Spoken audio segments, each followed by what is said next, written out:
Perkenalkan, nama saya Christina Dianenggolan dengan NIM 2308010075. Di sini saya akan membahas mengenai materi analisis dinamika pada sistem mekanika yang pada benda yang silinder, cincin, dan balok. Ini adalah mata kuliah Mekanika 1 dengan kode FIS 2101 dengan dosen pengampu Dr. Muhammad Sontang Sihotang. SSI, MSI dengan program studi fisika dan Fakultas Ilmu Pengetahuan Alam Universitas Sumatera Utara 2024-2025. Nah, materi yang akan saya sampaikan yang pertama adalah mengenai definisi dari mekanika. Mekanika adalah cabang fisika yang mempelajari gerak benda serta gaya yang menyebabkan atau mengubah gerakan tersebut.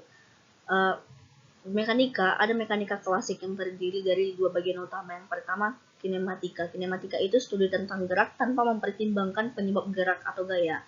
Yang kedua, dinamika. Dinamika itu studi tentang hubungan antara gaya dan gerak yang dihasilkan.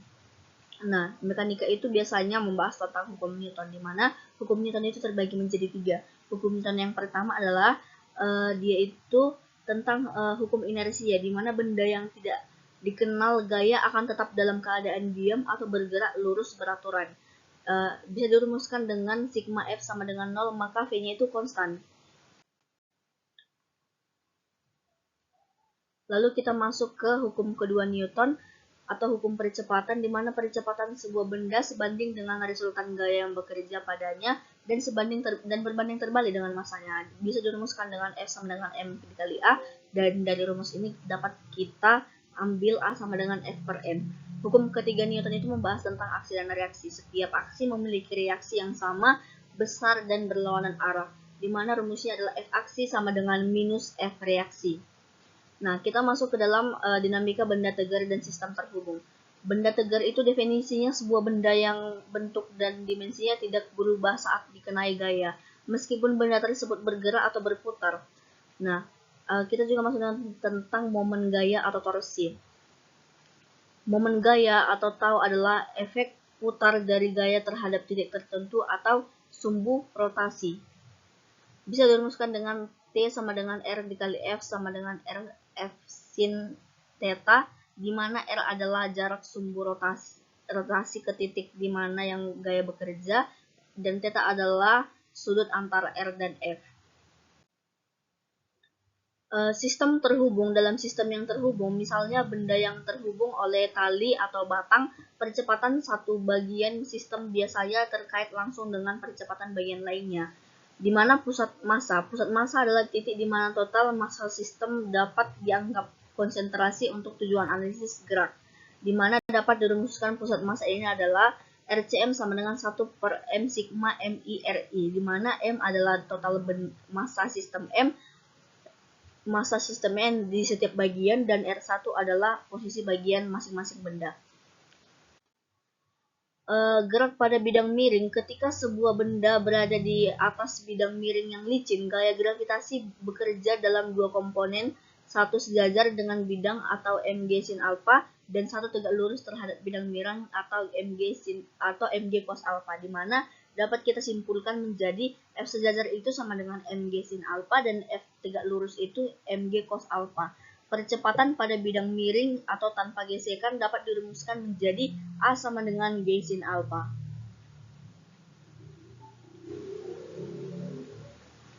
Kita masuk ke dalam contoh soal yang pertama. Belum contoh soal. Kita masuk ke gaya sentripetal. Gaya sentripetal dapat didefinisikan sebagai gaya yang diperlukan untuk menjaga benda bergerak melingkar dengan kecepatan yang konstan. Nah, gaya sentripetal ini dirumuskan dengan mv kuadrat per R, di mana M adalah massa benda, V adalah kecepatan linier, dan R adalah jari-jari lintasan melingkar. Hubungan gaya sentripetal dengan gerak melingkar berasal dari gaya gravitasi pada komponen yang menuju pusat lingkaran yang berperan saat benda bergerak di sepanjang permukaan melingkar seperti bola. Kita masuk ke contoh soal yang pertama adalah 3 silinder kecil yang tersambung dengan batang ringan, di mana ada engsel dekat silinder tengah sehingga sudut antara batang dapat berubah bebas. Awalnya sudut ini adalah sudut siku-siku. Dua dari silinder memiliki massa M pada sisi yang lain. Nah, kita menganalisis sistem dalam kerangka referensi inersia pada dimana hukum kedua Newton langsung diterapkan pada masing-masing massa. Komponen percepatan dari silinder atas sepanjang massa dari kiri ke kanan dianalisis untuk memperoleh hubungan antara percepatan dari ketiga massa. Percepatan horizontal dari silinder yang lebih berat dihitung dengan menganalisis keseimbangan gaya di sepanjang arah vertikal dari horizontal. Dari soal ini dapat kita ketahui, yang diketahui itu 3 silinder kecil yang dihubungkan oleh batang ringan dengan engsel di dekat silinder tengah. Baru 2 dari silinder memiliki massa masing-masing M, sedangkan silinder yang lainnya memiliki massa 4M. Sudut antara batang awalnya adalah sudut siku-siku, dan gesekan diabaikan. Pertanyaannya adalah tentukan percepatan silinder lebih berat setelah gerakan dimulai. Nah, penyelesaiannya itu adalah kita menganalisis gaya yang bekerja pada masing-masing dengan menggunakan hukum kedua Newton. Perhatikan bahwa tidak ada gaya eksternal dalam arah horizontal, jadi untuk sistem keseluruhan total gaya horizontal harus 0. Untuk massa kiri atau M1 sama dengan M, gaya yang bekerja pada dalam arah horizontal disebabkan oleh tegangan dalam batang yang kita sebut sebagai F1. F1 cos 45 derajat sama dengan 4M dikali A1. Untuk massa kanan, M3 sama dengan 3M, tegangan batang yang lain bekerja disebut F2, dan kita peroleh F2 cos 45 derajat sama dengan MA3 sama dengan M3 kali 3A1. Nah, untuk massa tengah yang memiliki massa 4M, kita fokus pada komponen gaya vertikal. Atau bisa dirumuskan dengan MG kurang F1 cos 45 derajat tambah F2 cos 45 derajat sama dengan MAY sama dengan M2 dikali 2A1. Menggabungkan semua ini, kita dapat menemukan hubungan antara percepatan A1, A2, dan A3. Percepatan A2 dan A3 juga dapat dinyatakan dalam bentuk A1. Penyelesaian akhirnya itu dari persamaan di atas, kita dapat mengekspresikan A1 sebagai berikut dengan Mg dikurang 7MA1 sama dengan 2MA1, atau A1 dapat dihasilkan dengan G/9. Dengan menggunakan hukum kedua Newton, kita dapat dengan sistematis menganalisis gaya-gaya yang bekerja dan menentukan percepatan yang dihasilkan oleh sistem tersebut. Kita masuk ke contoh soal yang kedua, di mana soal yang kedua menyatakan sebuah batang licin ditempatkan pada sudut alfa dengan horizontal. Sebuah cincin kecil massa M dapat meluncur di sepanjang batang, di mana benang panjang terpasang. Sebuah benda kecil ukuran M melekat pada benang. Awalnya cincin diam dan berada tergantung vertikal. Kemudian cincin dilepaskan. Berapa percepatan yang dari benda saat yang dilepaskan? Dari soal tersebut, kita melihat dapat diketahui massa benda pada bidang miring itu sama dengan M. Massa benda tergantung secara vertikal, M besar, sudut kemiringan bidang miring alfa, batang bidang miring licin, atau koefisien gesekannya sama dengan 0. Batang bidang miring licin, panjang tali tetap konstan. Yang ditanya adalah percepatan benda dengan massa M besar sesaat setelah dilepaskan. Menentukan percepatan massa M sepanjang bidang miring adalah A, dan percepatan massa M besar ke arah bawah adalah A1. Karena panjang tali tetap konstan, kita memiliki A sin alfa sama dengan A1. Kita mulai dengan menuliskan persamaan gaya untuk kedua massa. Untuk massa M yang berada di atas bidang miring, gaya-gaya yang bekerja adalah tegangan tali T dan komponen berat Mg sin alfa. Dan kita tuliskan T sin alfa ditambah Tmg sin alfa sama dengan Ma. Untuk massa M besar yang bergantung secara vertikal, gaya-gaya yang bekerja adalah berat M besar G dan tegangan tali T. Dapat dituliskan Mg dikurang T sama dengan M dikali A1. Dari kedua persamaan di atas, kita bisa menyelesaikan untuk menemukan percepatan A1 sebagai berikut, di mana A1 sama dengan G sin alfa dikali M kecil ditambah M besar dikali sin alfa per M besar ditambah M kecil. Hasil ini memberikan percepatan M besar sesaat setelah cincin dilepaskan.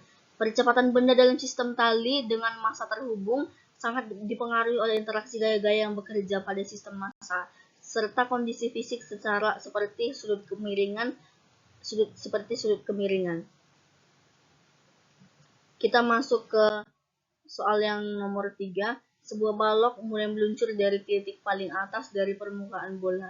Cari ketinggian di mana ia akan terlepas dari permukaan bola berjari-jari R dan tidak ada gesekan. Dari soal ini dapat diketahui sebuah balok meluncur dari titik paling atas sebuah balok dengan jari-jari R dan tidak ada gesekan. Yang ditanya itu ketinggian atau dilambangkan dengan H. Ketika balok meluncur dari permukaan bola, prinsip utama yang digunakan adalah konversi energi mekanik. Prinsip ini menyatakan bahwa total energi mekanik atau energi potensial dan energi kinetik balok tetap konstan selama gerak jika tidak ada gaya eksternal yang melakukan kerja atau dalam kasus ini tidak ada gesekan. Pada titik tertinggi, balok hanya memiliki energi potensial ketika balok bergerak ke bawah dan mencapai ketinggian tertentu. Sebagian energi potensial berubah menjadi energi kinetik. Energi potensial dan energi ketinggian H dan energi kinetik pada saat itu harus dijumlahkan untuk memberikan energi total yang sama seperti di titik awal. Pada titik tertinggi atau titik awal, balok memiliki energi potensial maksimum atau bisa ditulis dengan effort awal sama dengan mgr.